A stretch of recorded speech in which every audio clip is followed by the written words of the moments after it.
Arianny. I'm the founder of Revamped.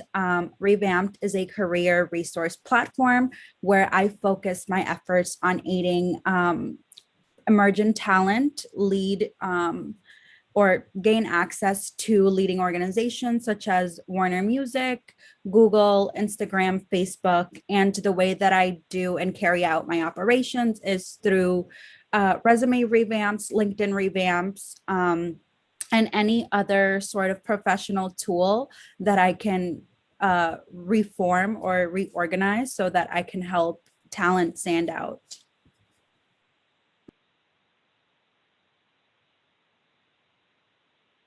Sophie, you can go next. Sure. Hi, I'm Sophie. I'm a recruiting coordinator. I work with GenesisGlobal, and we work with the United Talent Agency, and I help recruit for their agent training program and the internship programs as well. And I'm really excited to be here. I actually didn't even have a start in entertainment, so it's really possible to have a different approach and be able to get into the industry. So thank you all for being here. Thank you for having me.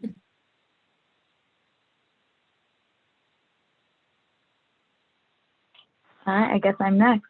Hey everyone, my name is Asma. I'm the student programs lead at Warner Music Group. I'm so excited to be here. I'm so happy to see so many familiar faces too. I've seen a lot of you at our last event and events that we've been hosting, so it's so great to see you again. But we're really excited to be talking about all things related to you and how we can really push you to be successful. My background has always been working with students, whether it's in the campus recruiting realm or student programs or even full-time recruitment. So again, this is my life. I'm here to hopefully find you ways to be successful, whether it's for our internship program or anywhere else you're applying. And yeah, we're really excited. I'll throw it back over to Mia and Kerry-Ann. So thank you. So let's get started to the real part about these questions. So I want to know, like, can you please walk us through the recruitment process? Like, what happens to an application once you submit, and how does the dreaded ATS even work?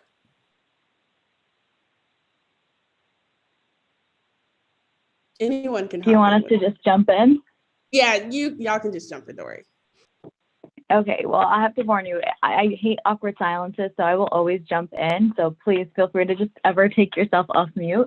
But I think that the internship process is a lot more ambiguous than full-time recruitment because the application window tends to be a lot longer than a typical job that you'll post and you'll apply to. So I'll speak to Warner Music Group, but I'll give you a little insight in my previous career too. So for WMG, we typically have our internship applications open for 2 to 3, maybe 4 months sometimes. So you can apply that first day that it's posted, but maybe you won't hear back until May.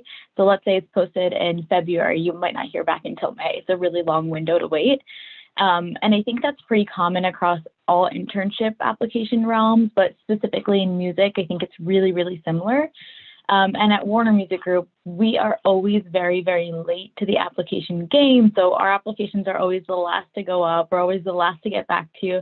But it kind of works because we get the students that are really passionate about music and specifically our artists and our company. But once you hit that submit button, your application kind of gets zipped into the world of that ATS. But I can assure you there is a human behind that screen, and that human is me. So we really do review every single application, every single resume, and that's why it takes so long. A lot of things can get lost in the ATS, which is why we always recommend submitting your resume. Can be shocking, but a lot of people just fill out the application questionnaire, will include their information, and won't attach a resume. And it makes it really difficult because your resume gets all jumbled up in there. So always attach your resume. I'd recommend a PDF, and we'll get a little bit more into your resume later on. But once you submit, the process that takes the longest is actually reviewing a ton of those applications. And after we have a chance to do that, we'll push you over to the first round. Your first round of interviews is almost always going to be with an HR rep, whether that's me or someone on my team.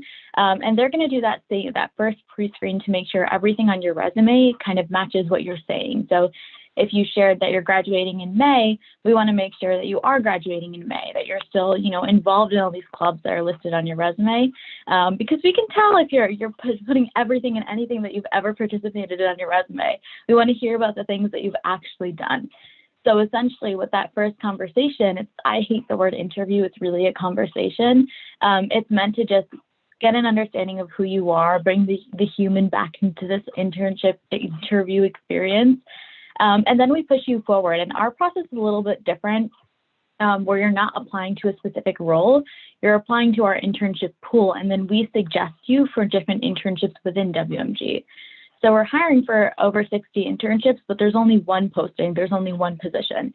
And we make that decision of, okay, you say that you're interested in A&R, but you really don't have A&R experience. What you'd actually be a good fit for is a marketing role. So that's where we kind of pitch in, and we are like the matchmaker, and we push you forward to different hiring managers that you'll be a really good fit for. And it's really great in the sense of you're not applying to one role and that's it. If you don't get that role, you're just out of the process. We're able to resubmit your resume over and over again so that you're able to be eligible and interview for a couple different positions rather than, again, being one and done. But I'll throw it over to, I'm going to pick on Sophie to share their process, and then we'll keep moving, I guess. Yeah, I mean, kind of similar. There's a human definitely behind reviewing everything. I know what the best way with finding a job, always advice that I always give, any candidate is network with people at the job you're applying to. Like LinkedIn is honestly your best resource. Make sure you do a lot of research on the company before, really make sure that's where you want to be. That's a fit. Look at the people that are there, look at their client roster, really plan from there. I mean, I think you covered a lot of the points I would make too, submitting a PDF is important, kind of condensing. And I know we're going to go over all of that in a resume review, but I can't say enough how important LinkedIn is and how important it is to have that research and really know this is where I want to be and kind of really focusing that energy. And something else that also can work too when you submit a resume is if you want to message someone on LinkedIn is a really great way. Sending a short message that says, hi, I applied for this role. I'm really passionate about it. Kind of just putting a face to the name is also a really great piece of advice. And yeah, again, I think you covered most of my points before, but definitely a human is behind all of it. Make sure it's a PDF, do your research, and that really will help you in the application process. And I just want to piggyback off what Sophie said, definitely focusing on that element of networking and being organic. And let's say that, that whole process comes to a close and you get a conversation out of that outreach. Don't just end it there. Make sure that you're following up with this connection, not only because you don't want to make it seem like you just use that person to garner certain insight, but you never know what other opportunities can open when you're just authentically you, offering your experience and really refining your storytelling ways. And I also think it's important to be polite with how you're reaching out to people. I know, like, in my LinkedIn, there are so many messages that I hope I will get to, but some of them are just like ambushing me where I applied to this role 10 years ago, whatever. And I'd love to respond to you and let you know what your application status is, but there are like 100 other people who have sent me that exact same email or DM or whatever you want to call it. So I think it's always just like thinking about what you're asking. And if you want your message to be read, just make sure you're being polite, you're being respectful of whoever you're reaching out to. The worst I think can ever happen is that they don't get back to you or they say no. But typically, we're not evil people. We do want to help you. We do want to read and understand, how we can get that message out to you. Just think about the situation and understand, if we're not getting back to you, maybe it's our busy season, things like that. But I think a follow-up never hurts. I also wanted to ask you all in terms of like, we'll get to it in terms of the resume, but in terms of like that being rejected and being ghosted, like some people are getting auto rejected. Why so? Like, what are they like? Is it something about their application? What isn't panning? And then also like, how can they receive feedback in terms of how to improve, or is it okay for them to apply again? Yeah, so I'll go ahead and share my insight and then let Asma or Sophie, share their feedback. So I used to work in HR. I was a talent coordinator. That was my proper or formal role. But the reason that individuals are getting rejected, let's say you're getting that rejection email on a Saturday at 4 o'clock in the morning, it's not because a human is rejecting you at 4 o'clock in the morning. It's actually because of the applicant tracking system. And as Kerry-Ann mentioned, it is kind of like a match system. I call it the Tinder of applying to jobs. So it's basically like, how well does your resume pair up with what the company is looking for? For example, Warner is looking for somebody with marketing. How many times do you have the word marketing, or how many what words are you populating into your resume? Because that way the ATS is going to rank your resume based on a certain score. And then it'll populate, the 10%, 20%, 30% type of applicant. So it's very logistical. I always say it's not you. It's just my feedback would always be, look at the job description. And I definitely tell applicants, don't feel forced, like you have to refine your resume to every single job, because that becomes very tiresome. But if there is a job, such as Warner, and you want to apply to their specific program, do take a look at your resume, see how you can refine it so that it can match with what they're looking for, but also being authentic to your experience. Don't be so focused on the whole, I have to be the perfect candidate on paper, because at the end of the day, you will be meeting somebody like Asma and Sophie, and you are going to have to explain that experience. So that's my feedback. I want to piggyback off of that, because I was going to say exactly that, like checking the goals on some job applications. It might say something like, what are your career goals, or what do you want to do? And if you match that kind of to the description as close as you can, if that's really what you want to do, making sure, of course, you're honest is really important. Having those keywords, definitely wonderful advice. Absolutely. And then I know in regards to reaching out for feedback, if you don't hear right away, or maybe you got rejected, I personally, maybe for myself, I'm okay with someone reaching out to me and asking like, hi, I applied. Do you have any advice? Do you have anything I can read? Do you have anything I can look at? I think that's totally fine. Obviously, approaching it from a polite angle and understanding that recruiters have a lot of people they're talking to every day, a lot of interviews they're going through. So if they don't respond right away, give it some time. You can always follow up politely if you haven't heard in a couple of weeks. But I do think it's okay to reach out for that feedback, especially if that role is like a dream job. And you could reapply, or even if there's other positions that match your qualifications that you see, apply there. And if you have that connection with the recruiter on LinkedIn, they might even be able to help you in the process. So yeah, definitely making sure to have that keyword. That's great. Really great advice.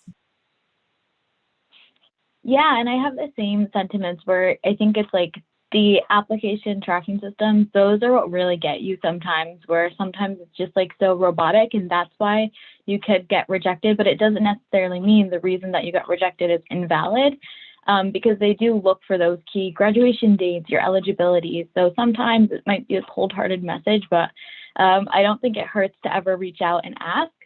The one thing I'll say is I've tried to push this forward at WMG is anytime we push anyone to that first or second round of interviews where it's actually a live interview, we always suggest our hiring managers to go through and do a human or an actual live decline. Because I think like getting a decline from a system is not the experience that we want to share, especially when you've gone through, you've talked to someone. I think that's also an instance where you can really get that feedback because you're reacting in a live situation. I think when it gets to like, we use HireVue. So when it gets to HireVue and you're asking for feedback, sometimes it's just as simple as, okay, you just don't have that experience, or we're looking for something really, really specific, like Excel skills or knowing Sharp or something like that, and you just don't have that. And that's where we'll kind of clump you into those basic qualification categories. So we have categories that we look at when we're reviewing resumes. But if you do make it to a situation where you're having a live conversation, I almost feel that you are entitled to feedback to understand, what's the real reason that I wasn't selected? Are these things that I can improve? Was it a bad interview? Was it, the way that I phrased something on my resume? I think it doesn't hurt to ask. And most times I've seen at WMG specifically, hiring managers are totally open to writing you an email, getting on a phone and quickly just sharing, this is the reason we opted for another candidate. So I think it's always about how you ask and when you ask, but just knowing like where you're at in the stage of the process and how far you've made it along too just helps. So just the background insight. Yeah, and rejection shouldn't be something, that you should let speak to your ability to succeed as an applicant, as a candidate, because at the end of the day, unfortunately, it's kind of like a numbers game. They have certain slots to fill. So don't let it be indicative of you as an applicant. And, if you're really passionate, always come back. There's always next year, or maybe turn on LinkedIn notifications. There will be a new job posting, something within the realm of your alignment.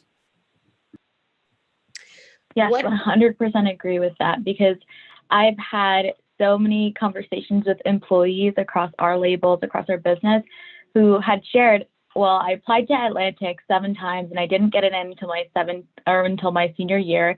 And then I applied to this role, got passed over multiple times, but when the timing was right, I got that second interview.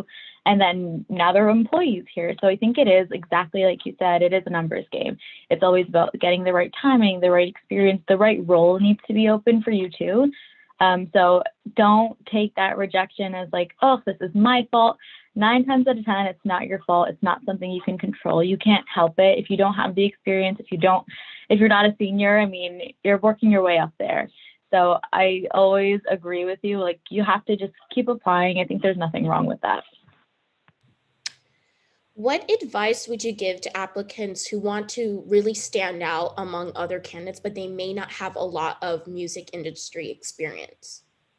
So I have, again, like I said, I didn't start in an entertainment background. I studied political science, and I screen people all day who also did not have entertainment backgrounds. With entry-level jobs, as long as that passion is there, that's really what's going to shine through. I know it sounds a little cheesy to say be yourself, but it really is true. I mean, if you're yourself on your interview, you show that passion through, we're going to see that, and we're going to want to move you forward. But if you're still in school and you're applying for internships, some great clubs to get involved with on campus that I always talk to my candidates about too is if there's like a programming club on campus with a music event and entertainment, even like student journalism. I worked at a student paper. If you write reviews there, or if you work at your college radio station, or just something, if you can do something in the process and maybe mention that, like, oh, I just got started at my college station. If you're an intern, even like there are even local volunteer opportunities. I know it's a little hard in a COVID year. I know where I live, we have that with a local radio station if you want to build up experience during the process. But, at the end of the day, it's really going to be your passion. If you're, really plugged into everything going on, reading about it,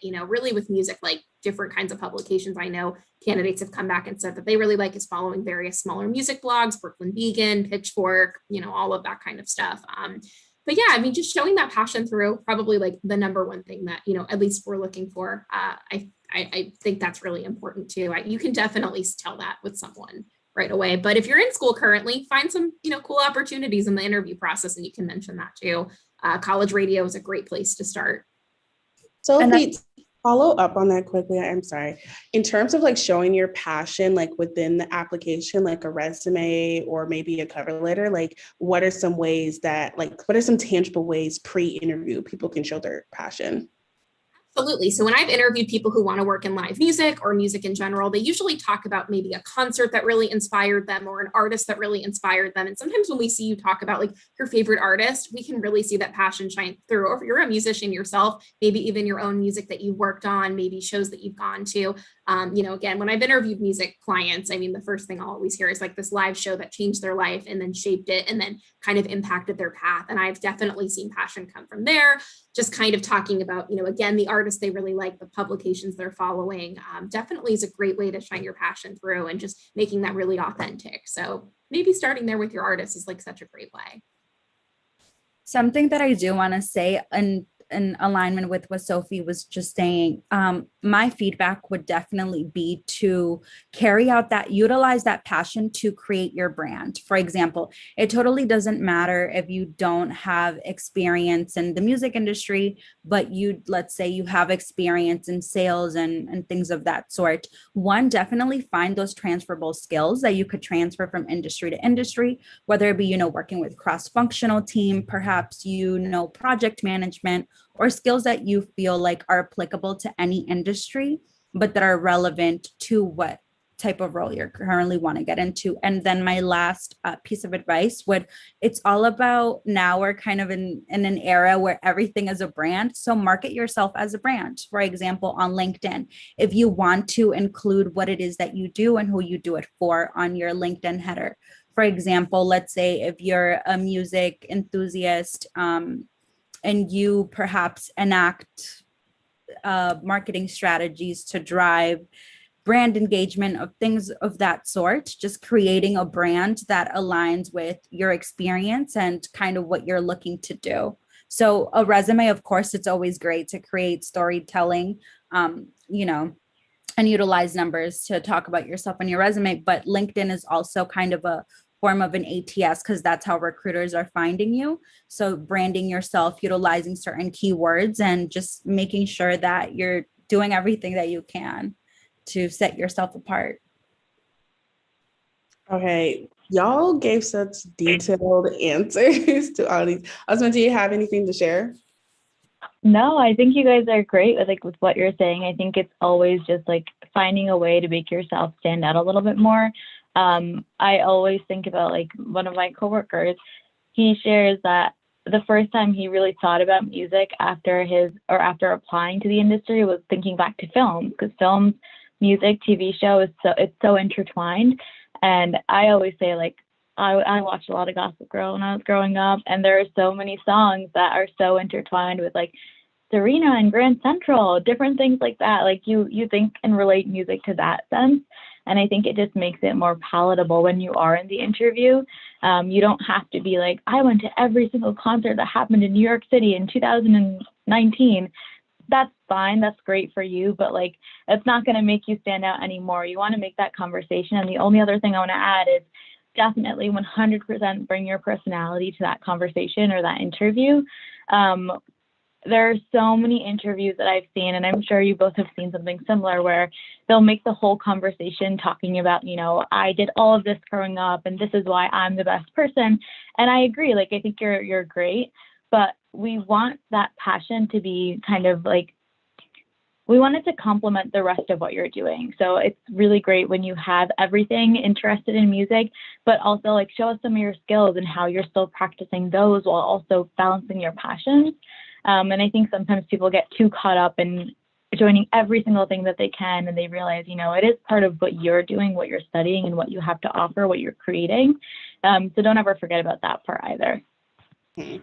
So passion is important, but showcasing that tangible skills, back to what Arianny said, in terms of like, look at that job description and see what transfers over. So this is the perfect segue to go into the live resume review and like hear firsthand and see a tangible example. So Asma, if you can please share your screen and we can get started. Thank you. Also, while she sets that up, I'm actually helping recruit for Asma's intern in the summer. So if you look at the chat box, I posted it, but I can post it and someone can post it on YouTube as well. I'm going to be the one screening the resumes. So please take heed of everyone's tips here. And I think applications, like for me, close tonight. So look forward to that. Kerry-Ann, do you want to be my intern? Because I think you're fantastic already. You ain't know I got an internship. Thank you for all your help. Thank you for all of your help. Thank you. Also, like I made a LinkedIn post about like the takeaways, but it's not about me. So let's get started in terms of the resume review. How about Sophie? Like, can you start off with the first one and show some of your thoughts? Yeah. So first of all, I mean, I do like the little, I don't think you necessarily need those symbols next to it if there isn't like a company like logo, because I see that there's like kind of the generic thing you need for the LinkedIn. I think it's okay structured, but like, you know, when you upload a resume, sometimes we upload it through a system and you want to make sure that like, see like the LinkedIn and everything on the top, you just want to make sure it's kind of organized a little, because sometimes when we upload it through certain systems, it'll pull things in a certain way. So sometimes those little icons can sometimes get in the way. So you just want to be a little mindful of that. And I'm just going to, this is the full? Oh yeah, it's the full. I just wanted to make sure. I was trying to scroll, but I realized I'm not the one sharing my screen. But yeah, I think you want to make sure when you put a resume together, just recognize, like, I know we haven't talked about the second one yet, but when there is a lot of like words in one area, sometimes it'll pull from certain areas when you upload it, and it might upload a little bit differently. But again, it depends on the system where we're uploading our resume to kind of keep track of them. I know there's like certain places like Bullhorn sometimes will maybe take the phone number and replace it for the name. So just make sure there's like a way when you're uploading it that it doesn't kind of get in the way of your name and other information that you need. So kind of keeping that concise and together. So sometimes with those symbols, again, might upload a little bit different in our tracking system. And you want to make it as easy for the recruiter as you can, because we want to make sure we have all the information for you. And yeah, that would be like my feedback on that one. Yeah, I definitely agree. Unfortunately, I understand from the recruiting perspective, because as I mentioned, I used to be in HR, so I know what it's like. The ATS, it's kind of just a way to streamline, the hiring process, which is great for recruiters. But one thing that I will say about this resume, similar to what Sophie said, it's definitely the icons. It's unfortunately going to move around the verbiage in your resume. So for example, switching your name with your phone number. Now that is kind of a way for the ATS to rank your resume. I don't want to say lower, but it's going to not prioritize certain key aspects or words. One thing that I do love about this resume is the fact that they list what they were doing first, as opposed to list so their role name, rather than listing the company that they were working for, because there's plenty of times where applicants get so caught up in, I work for XYZ company, so they'll prioritize that over what it was that they were actually doing. So I really do enjoy the fact that they listed what they were doing rather than the company that they were working for first. But I say that to say that the format really is really important.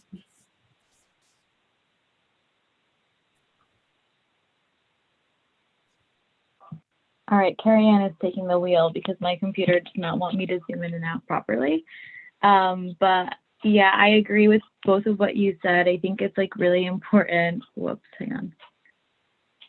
I think it's really important to make sure that you're sharing the right information, that it's really easy to read. So for the resume that we're zoomed into right now, I think there's a lot of blank space, and that kind of makes it easier to read, but also takes a lot longer to read through. And unfortunately, like, we're not spending a lot of time going through each and every resume. There is just like really quickly trying to make sure you hit those key things that we're looking for. So I always recommend just making sure that you're making the best use of the space. Also, this resume specifically was like 4 or 5 pages long, and I never recommend having your resume, especially as a student, be more than 1 page.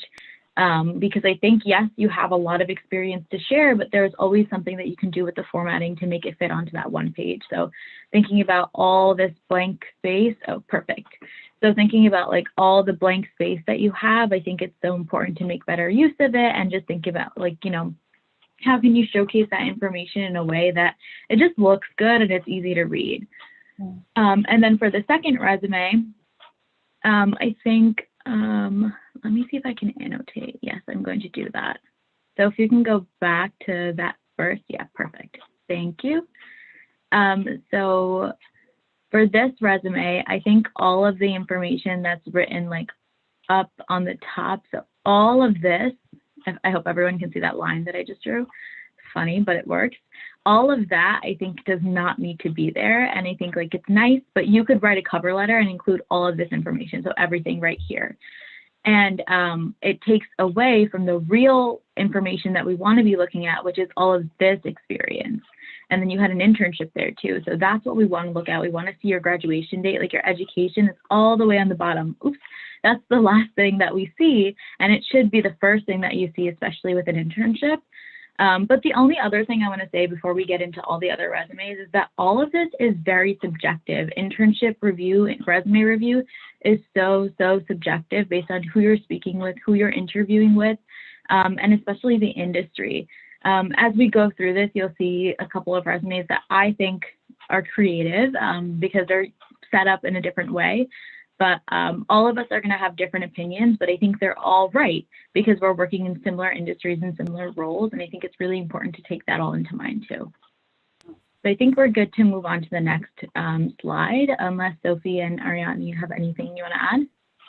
Yeah, I actually just want to quickly mention about the second resume. So similar to what you were just saying, it's taking up so much real estate at the top of your resume rather than getting to, straight, like this is what I did. And I feel like utilizing specific keywords such as musical performances and things like that. It's kind of just a way to drive up that algorithm. And that's what I was referring to earlier. You don't just want to include words that you think will help you move past the ATS. You want to ensure that your professional experience is similar to what Asma just shared. Your education is at the top when it's for an internship, because you're a recent grad. The education being at the bottom is more for seasoned employees, people that have been out of college, let's say for 10 or so years. But you are a recent grad. You just invested so much time into research, being a student. You want to prioritize that. So super, super important. Also, to put in my 2 cents, I see some soft skills like networking and public speaking and team leadership. That's all great, but I don't think that those are kind of redundant and kind of implied in that they kind of expect you to have. And in terms of listing out a bunch of industry skills, I would rather honestly make it relevant to the job description and make it really focused, because a lot of the areas are multiple different things. It helps, but tailor it down just a little bit. So I'll go to the next one. Yeah, great point. And just to think about it in the sense of, you want to save something for the interview, right? So if you're putting everything and anything that you've ever done, if you have all those bullet points, you don't want to make that interview be just you reading through your resume.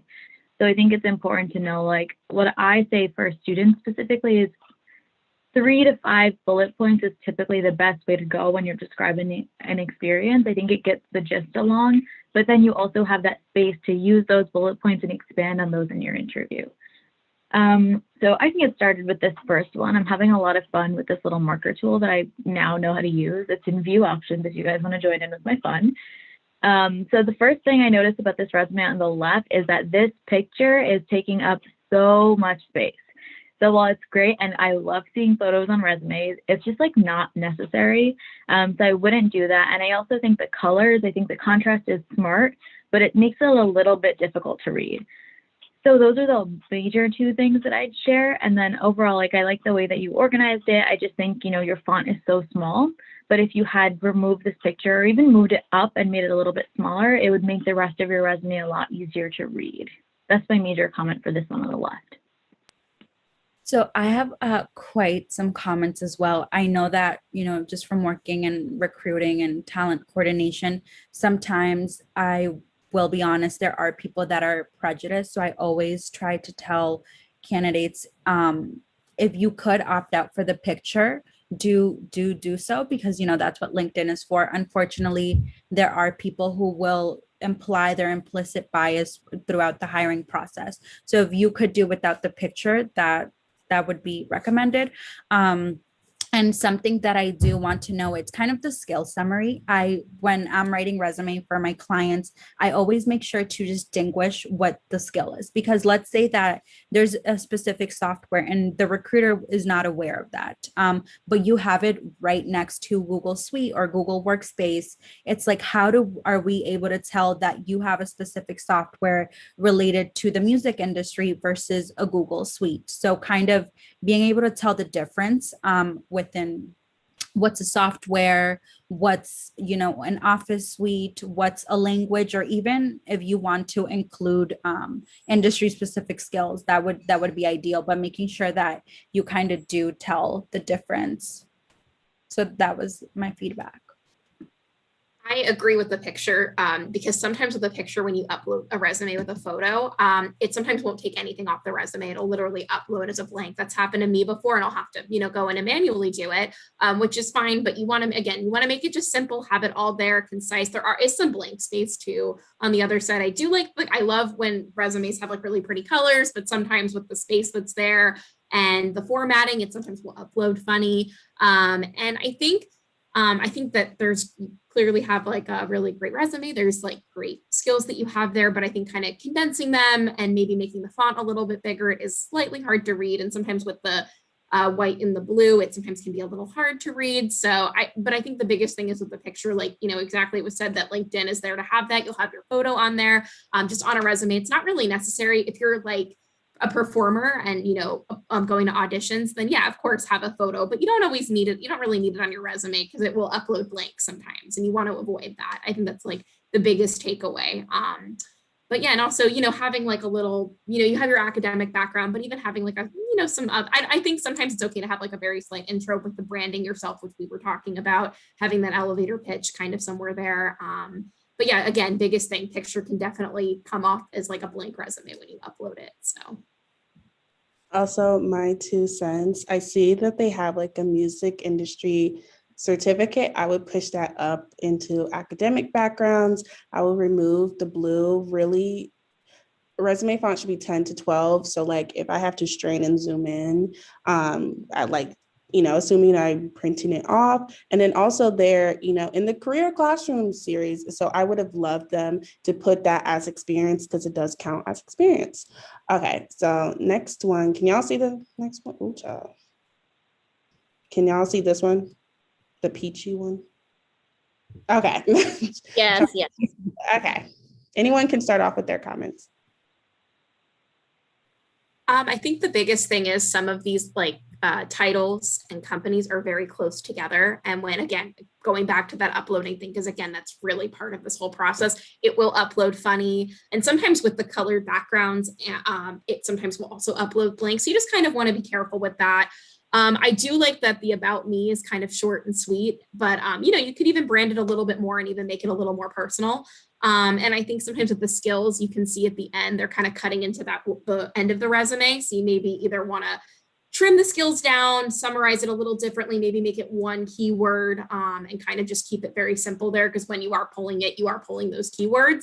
But I think, again, you just want to be sometimes careful with, you know, backgrounds like a pink or something when you upload it. Be careful about how close the words are together. And with those skills, if you're going to put them at the top, just really make them keywords, make them buzzwords. They could be like 1 or 2 words. You want to kind of avoid them getting really close to the edge of the page. Education should definitely be towards the top, as we said in the beginning. So maybe you could switch the skills and the education out, and the about me could even be a little more personal, you know, just a little more. I know it's a little hard at the top, and sometimes with the font, it can get in the way, but you know, there's ways to simplify it with the education by moving some things around, but definitely put that at the top if you're applying for an internship.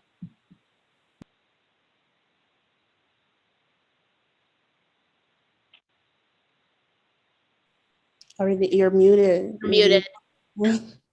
Can you believe we're like a year into this whole pandemic and I still haven't gotten a grasp of that?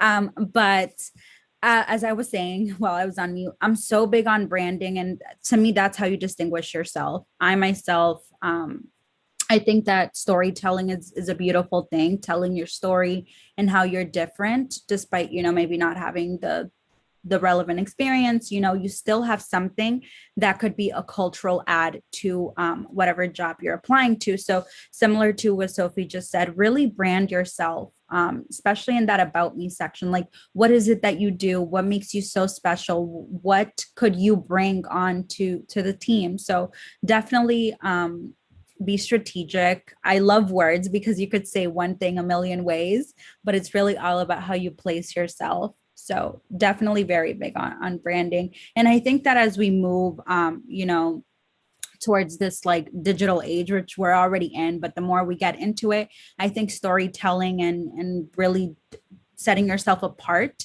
is becoming a big thing, especially in the recruitment world. Because it's like, okay, we've seen certain expertise, but what could you bring on to the team? So I'm very big on cultural add rather than like a cultural fit. So definitely storytelling so that you could be that cultural add. Yeah, I agree when it comes to just the formatting. I'm a really big format person. So like there's a lot of dead space around still when it comes to just the left. And I think like you're struggling to fit a lot of this text in or make it easy to read. So you could always move this around. Like here, let me get my highlighter. Hang on. Like you can move some stuff around here. Oh my God, why is it not working? You can move some stuff around here and fill the space, but really like it comes down to just making it easy to read. Like maybe if you just remove that underline, it'll be easier to read. So I think it's important to just keep that in mind. And also like there are some skills here that you can cut out if you are just looking for space. And I agree with moving the education to the top. But the other comment that I had is you have a lot of fantastic experience with just like the work that you're doing here, the work that you're doing here, but there's no handle, there's no link. So what I would recommend is if you have this Twitter with so many followers, so much that you're doing, you should put the @ here so that if someone is looking or considering you for a social media role, they can see the quality of your work, even if you're not active. And the same thing goes for Clubhouse. Like you want to include your @ your handles, your anything that you're doing, your like links, so that it's easy to access. Because I know anytime I see a link, I'm going to click on it. I think it just brings more to just a piece of paper. And I can see already the quality of work that you're doing. And especially for digital media, marketing, any type of role in that realm, they're going to ask for those links regardless. They're going to ask for your portfolio. And you'll see how different people have shared it in their resumes as we move on. But yes, that's the thing that I'd share. Just mess around with the formatting a little bit, send it over to a couple people, see if they find it easy to read. I think it's always helpful to get some feedback. Again, my 2 cents. I think like just streamlining it with the projects and industry involvement, when you kind of split into 2 columns, it kind of like shifts my eyes. And then there's like white space. I feel like if they just shifted it a little bit and kind of extend things. And then also, since they have a lot of experience, there's some things that honestly can be cut out. Like I don't put every single thing that I've done. If you like, they've obviously acquired enough experience that if they apply to, let's say, a music industry social media experience internship, then it should be just like music industry social media stuff rather than other things. Like it helps add, but they have like the direct and transferable experience already. So all the additional stuff that's supplemental really isn't needed. Okay, sounds good. Yes, but also to add to that, I always think like this is where LinkedIn is really crucial, where you can add all of your experiences on LinkedIn. It's going to be nice and set up in that easy to read flow. But I also don't think you should add anything that's not during college onto your resume, especially when you have that much experience. Because a lot of the stuff that you're doing in high school is just not relevant to what we're looking for now. So that's always what I suggest. Okay, sounds good. So we're going on to this next one. People have been saying they can't see well. I'm trying the best I can with making it everyone can see everything. So let us know if you're having any troubles. But yeah, let's start off with this one. How about Sophie again? Yeah. So first of all, education is kind of at the bottom again. You know, that really should be at the top, especially with internship roles. And some of these skills, I know we kind of talked about that in the beginning, you know, they are a little wordy, like the fan culture thing with the social media thing. Twitter's also not capitalized. You want to make sure that certain thing, you also spell check and, you know, all of that as well. That's just, you know, important, also can help come up in that system. With strong organizational skills, that's a little vague. So maybe find like one buzzword that's a little specific and then also could match the job. I think it's great that there's a little intro at the top, but again, you know, really brand that and make that you. I think that personal brand is really important, especially now I know we were talking about that. That would probably be my biggest takeaway. And also at the bottom, you know, where it says events, you're kind of cutting into the bottom a little bit. You know, you do want, I just for a formatting and a look reason, I would just, again, either simplify things or take things away that might not really be relevant for the job you're applying for. Definitely shorten and concise, like those skills a little more condensed. And then I don't always know about relevant coursework. That's an option on LinkedIn, and that's actually at the bottom of your profile. Would actually say maybe you could even take that off and maybe add something else, maybe specify with this fan culture experience thing that you mentioned. That's really interesting. I want to know more about that, maybe like brand that a little bit differently, but definitely making sure you move your education to the top. That's really crucial. And just kind of having your LinkedIn at the top. I know we've kind of blocked out everything for privacy, but making sure that's there, your email address, phone number, and just making sure it's going to be easily readable in that system as well. So kind of having that in a, you know, kind of structured in like a very organizational way. And for me, I'm also very big on, again, storytelling. So I think that just looking at these experiences, I can tell that this person has done a lot looking at their name. So instead of talking about responsibility, let's kind of shift focus to talking about success.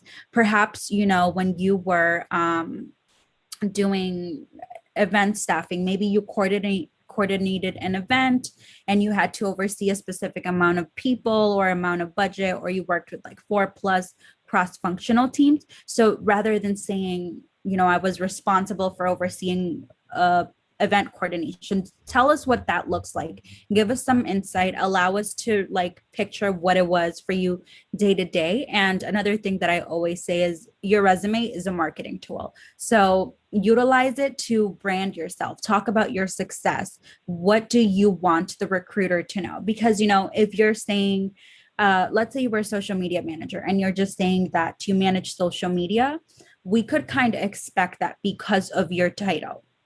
So rather than saying that, it's crucial to story tell and really like allow the recruiter or hiring manager insight as to what it would be like to have you on their team. So the bullet points, really refining those.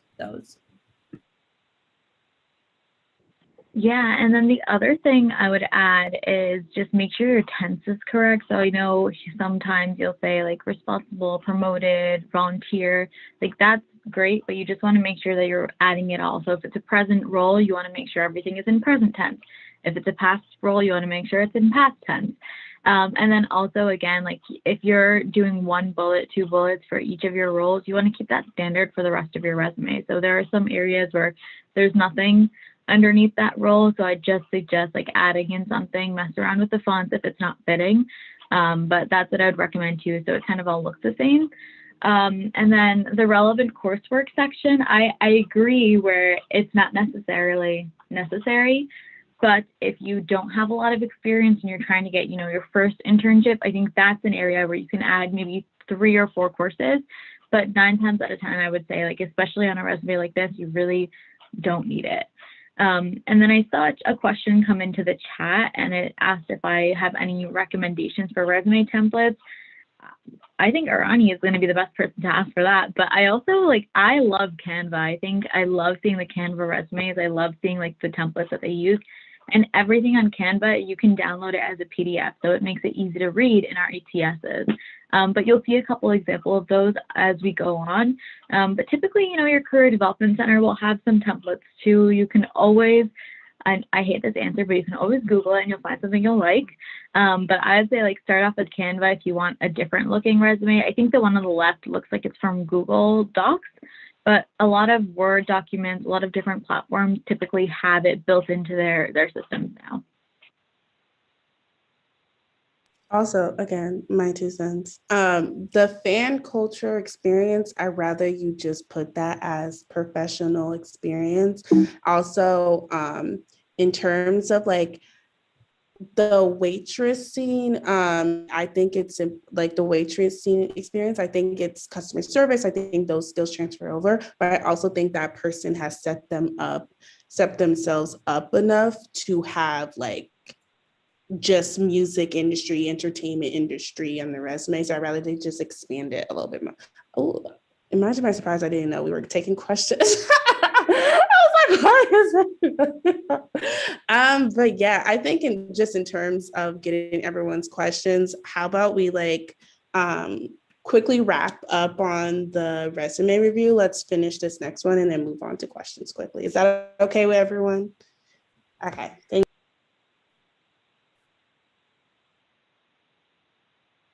You're on mute, Carrie. Okay. We can start, not child. We can start with this one. I can zoom out. Child. Okay. Kerry-Ann, can we actually go to one of the next slides? Because I think those are the resumes that I thought were like fantastic. Yeah. So I definitely want to get Oh, some I like eyes this on those. one. Yeah, Okay. this one at the bottom. Yeah. This one? Yeah. Okay, I like this one. All right, I can get started. So I want to start off with the one on the right, if that's okay. So this is an intern that we actually hired. And I really liked their resume because it's really showing, you know, all of their experiences. You'll see they're not all internships. Some of it is on-campus experience, which we really like to consider. And then some of it is, you know, internship experience, which we also consider. But it's a variety. They're showcasing it really, really well. They're also showcasing all their skills on the bottom, which ultimately helped us make our decision. Where when you're organizing your skills, you want to make sure, you know, if you know how to use something, tell us that you know how to use it. And a good thing here, like if you look at the bottom, let me get my marker, hang on. Over here, like how they organize all of their skills is so important because our systems love that. And it makes it really easy when we're searching for specific skills. Like if I'm looking for someone who knows how to use Excel, I'm able to find it by just looking up Excel. But this is a resume where you can also see how color blocking is going to work, where it's not a plain white background. It makes it pop out a little bit more. And it just looks really great. And then again, like they're following that example of 3 to 4 bullet points to just get that point across, but never really writing too much. But yeah, and then for the one on the left, I again like how this is separated and organized. You're giving more experience, you're giving more of the experience here, but you're also sharing on the left, sorry, and then you're also sharing like what you're involved in on the right. So you're making better use of the space rather than trying to fit everything in a way that you can just read down. You're just displaying it really well. Also, since these are the good examples, are people allowed to just screenshot these for reference, especially the one who actually got hired? I don't know if you have their consent or not. I don't know if they're in the chat or not, since the names are blocked off. I would just say no, just because, you know, it is something that they created. And I think sometimes you just want to be considerate. I think it's good to write down how they organize things, but you don't want to just look at what they did and say, I have to copy this, because again, resumes are so subjective. You want to make it your own. So I would say you can take this as a reference, but every single resume we've shown you today looks totally different. So that's the only reason I would say don't screenshot it, just because it doesn't necessarily mean that this is a perfect resume. It's just a good resume. And if I get a million resumes that look exactly like this one on the right, it doesn't mean I'm going to consider every single one of them. So I think it's just like you have to make it your own. I hope that makes sense. And also just for privacy, because even though their names aren't on there, it is still their information. Mm-hmm. I 100% agree with that, but I think I have a couple of resume resources on hand. So in the recap email, make sure everyone opens that. I will send some resume resources just to help everyone out, and then I'm sure Arianny can, you know, do some resume reviews. Yeah. But now that we wrap that up, I'll stop sharing my screen and we can move on to Q&A. I saw Olivia first, so I'll have her join. Hi, can you guys hear me? Yes. Hi.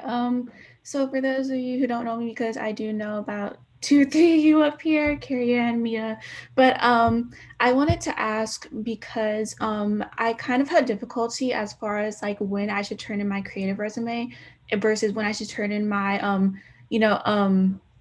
resume scan. What is it called? The ATS.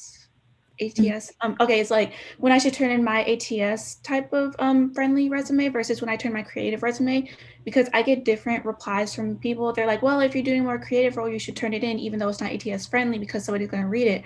But then like you can't guarantee if somebody's going to read it. But at the same time, I kind of want to stand out from my ATS friendly resume because I feel like it's more traditional. So I kind of wanted to get you guys like input about that and when you think it'd be the right time to turn in creative versus professional. So I think that's a really good question. And again, like the ATS is really at the center of all of this. So I would say that this is like a case where you use your own jurisdiction. You know, if you feel like this role is one that entails for you to be creative, or perhaps you have direct access to the recruiter where you can send out your resume, definitely, you know, make it on the creative side. But if you're able to kind of have that professional resume, just, you know, simple format, I always say go with that, just in terms of, you know, you don't want to play around or mess too much with the ATS. But I wonder what the other panelists have to say. Because black and white doesn't have to be boring. It really doesn't. You could really create some meaningful stuff, but I totally get the creativity aspect.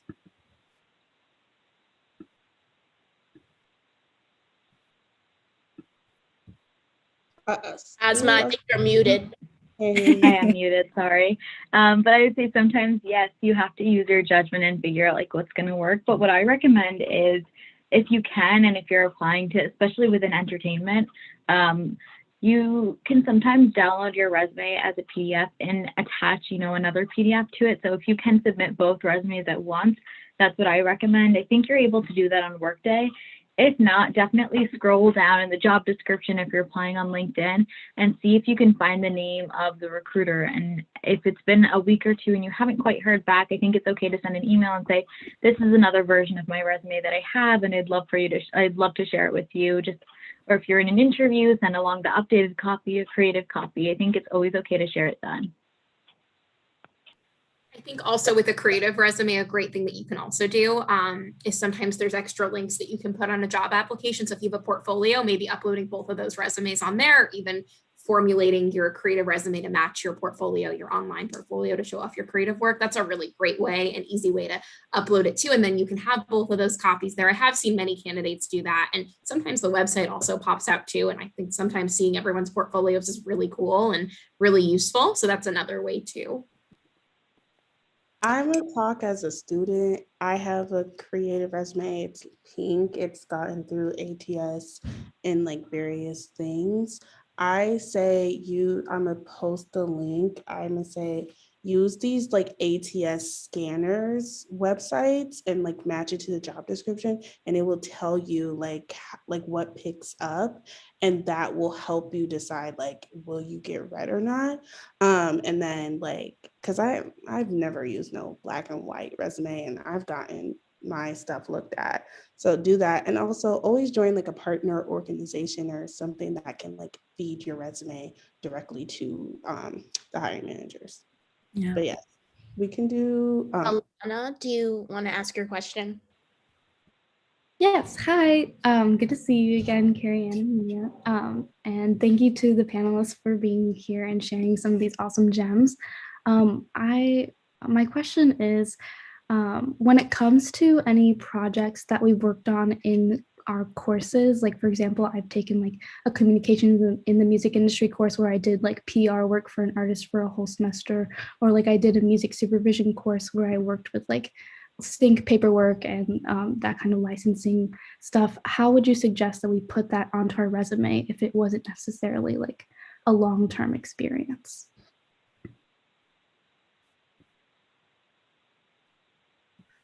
So I wonder, Oh, you can go.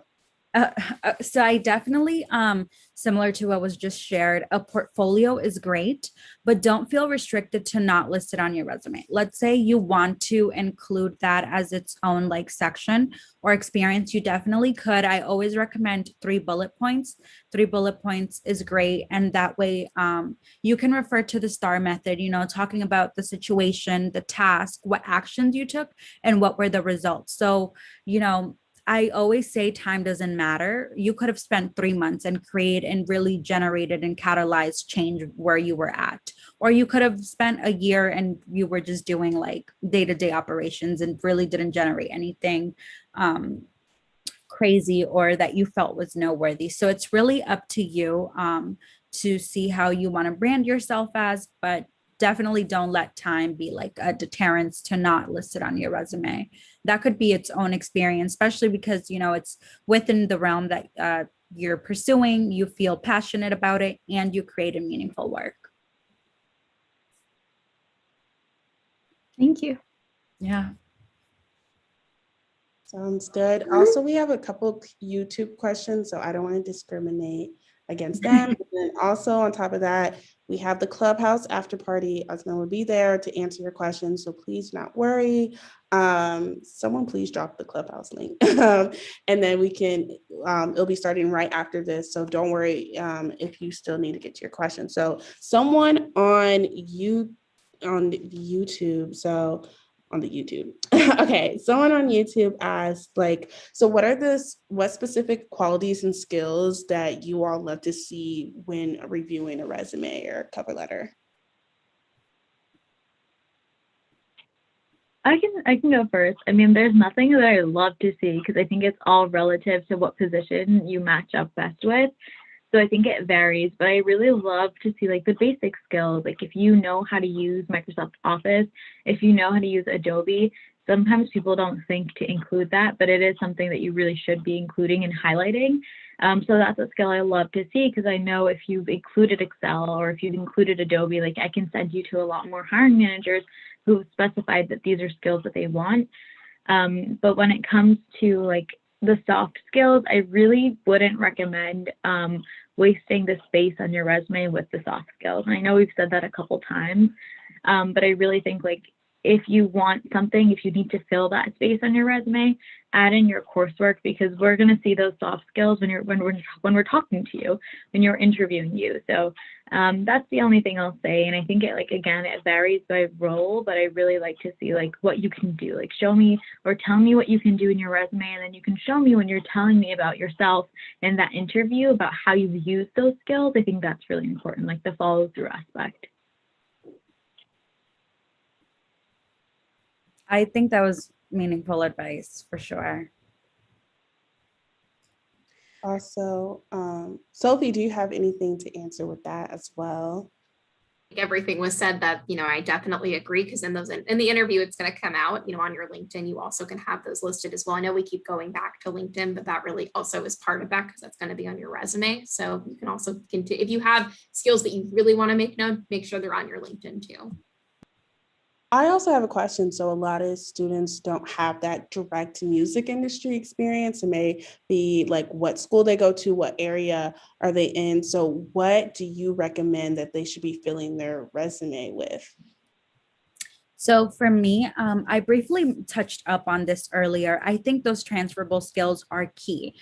For example, somebody that works, I'll use an example out of the music industry to kind of personify my example. But let's say there's an applicant who's only worked sales jobs or fast food jobs and wants to transition to the world of finance. There are still those key skills that they could transfer, whether it be cross-functional team leadership, budget management, working with different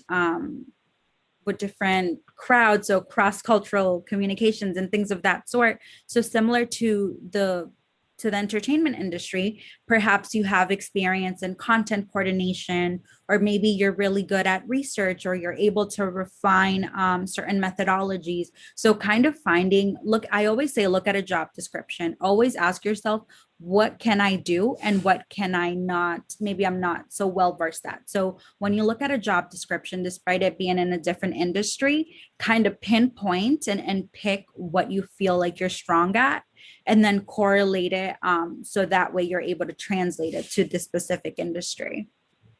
But transferable skills are everything. I used to be a intellectual property paralegal, and then I was a recruiter, and now I'm in tech, and I never had like tech experience. And it's crazy how much really branding yourself as and kind of talking about transferable skills can do for you. And I'm sure Sophie can attest, because I come from a political science background, and then I went into tech. So it's like, it happens all the time. Don't let it, make you feel like, oh, I don't have enough experience, or I'm not well versed to do this. Passion will take you a long way, and advocating for yourself. Absolutely. I also went to a school where we didn't have like the biggest resources for entertainment. And I have seen so many people from my college go out and do different things. So don't let, if you don't have those resources, those transferable skills are incredibly important, with political science, which I know we, both studied, you can use those people skills and really talk about how that works with networking. I've screened people that have medical and science backgrounds, so kind of using like the left and right brain and creative thinking versus like strategical thinking. So there's like ways that you can brand yourself to make you stand out with having like a different field of study or different resources that you have. So definitely those transferable skills are so important. Thank you for Right. that. And I think it goes back to that idea that all experience is experience. I really think it's important. Like if you've ever been a barista, if you've ever worked a cash register, like that, you have to work so quickly. You have to deal with a lot of different personalities. And that's a skill that is applicable any industry, any role that you apply to. And honestly, similarly, I never thought I'd be in music. I was in insurance. That was my first role. So very different. So I think it really is all about that passion. You want to be able to transfer and say like, why music? Why this industry? And for WMG, I've seen this across the board. We're not always looking for people who have that music industry background. For our internship program, it's a little bit different.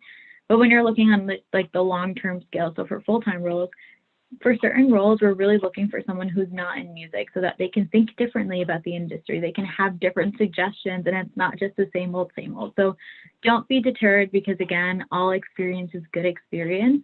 So don't feel like you have to take off things of your resume because it's not relevant. That's just not going to help you. So don't go into it with that negative mindset. You want to know like, these are the experiences that I have and I value them and I'm here and I'm applying for a reason. Sounds good. We have one more question with Nikki, and then we can move on to Clubhouse. Hi, everyone. So I'm Nikki. Thank you so much for this awesome panel today. It has been super informative. My question actually relates back to COVID. So I was supposed to pursue an internship with Live Nation that was unfortunately canceled due to COVID. And I was wondering, I'm thinking this is going to go more into the cover letter aspect rather than the resume, but if you were able to have that opportunity and you couldn't pursue it due to these unforeseen circumstances, like, does that hold you back or, you know, put you behind other applicants, or what do you would suggest in terms of like integrating that into a cover letter? So I definitely think, you know, COVID is crazy. We were all taken by a storm when it happened. I know I thought it would be like a week. Now we're a whole year into this pandemic. So I think that mentioning it in your cover letter, but being strategic about it, you know, perhaps saying like, I was going to, oh, so I'll phrase it this way. So maybe let's say you were talking about your music passion and music industry. You could talk about how you came about the company that you're currently applying for, then talking about a little bit of your relevant experience, but also mentioning what you were supposed to do if COVID wasn't a thing. And I think that mentioning that when you're interviewing will be super important. Of course, you know, a recruiter will read through the cover letter as much as they can, but you want to make sure that you're reinforcing that point when you're interviewing, because that's totally out of your hands. Like, it's not like you didn't want the internship. I mean, you got it, but definitely mentioning that.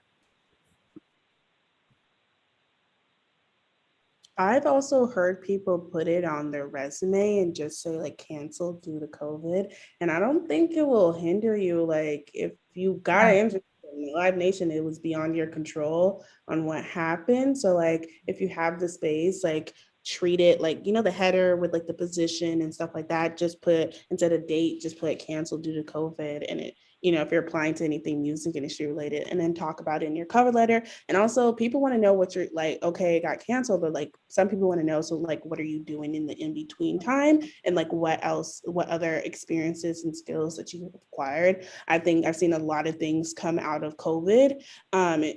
Like a lot of students have created such amazing projects and programs in response to COVID that still counts as experience. So if you think about it that way, it's not going to like congrats, but like, you know, paint the story a little bit. Or maybe even if you want to talk about what you were supposed to do, you know, if you feel like, oh my God, I really need to highlight this because maybe it was my first experience doing this, you know, talk to the hiring manager, talk about maybe some quotas or numbers that you were kind of expected to meet, or what your day-to-day operations would look like if you are really passionate about including it on your resume. Sounds good. So unfortunately, we have come up on time.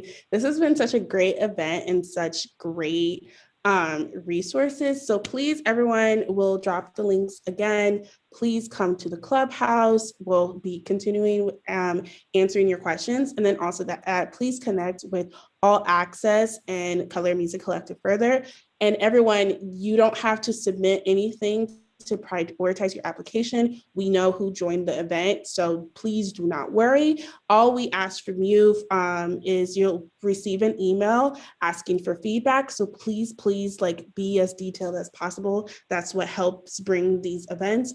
Please follow us, both All Access and Color Music, on our social media platforms, join our and come for more programs like this. And let us know what you thought and like what, you know, I'm speaking into existence. So when fall comes around, what can we possibly do to help with your applications? Okay, y'all. So we're going to transition onto Clubhouse, but as a quick like quick closer, I just want to ask, like, any last advice, like what can candidates be doing now to possibly secure something for the summer, fall, or even a full-time job even? Let's make that the closer and then we'll go on from there. Yeah, so I'll go ahead and say my piece. I personally don't think it's too late to find a summer internship. There's still so many job postings out there, music industry, tech, whatever it is that you want to do. What I will say is be very big on being proactive rather than reactive. You know, if you see that a job posting is closing May 3rd, you don't want to wait till May 2nd to get that application in. Really make sure that you're doing what we talked about, proactively networking, creating those organic conversations, refining your professional tools, whether it be resume, LinkedIn. So just very, very important to be proactive, because that way, you know, you're doing all that you can. And at that point, it's whatever happens, happens.